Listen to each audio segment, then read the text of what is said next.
l'interdiction des néonicotinoïdes va plus loin que ce qui est prévu par la réglementation européenne. Je rappelle qu'en France, les néonicotinoïdes sont interdits. Je rappelle que ça représente 40% du marché mondial des insecticides.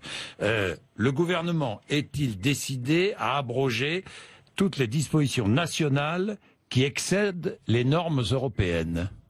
On se souvient bien de deux néonicotinoïdes. Néonicotinoïdes, oui. Comme le Régent ou le Gaucho qui avaient été interdits. Et le président de la République avait dit clairement ce qui est mauvais pour les abeilles est mauvais pour l'homme. Et à partir de là, nous avons, il y a une loi qui a été votée dans le dernier quinquennat, qui se trouve aujourd'hui ne pas être en conformité avec le droit européen. Donc, à partir de là, elle n'est pas conforme avec le droit européen et des dérogations peuvent être aujourd'hui accordées jusqu'en juillet 2020 pour l'utilisation d'un certain nombre de néonicotinoïdes. Et je dirais que là-dessus, nous avons la volonté de faire en sorte que nous puissions gérer aussi les impasses techniques.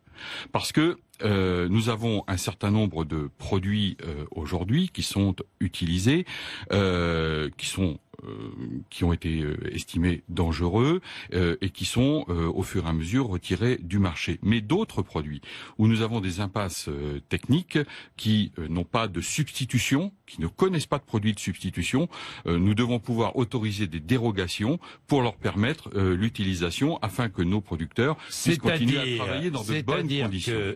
C'est-à-dire que vous revenez...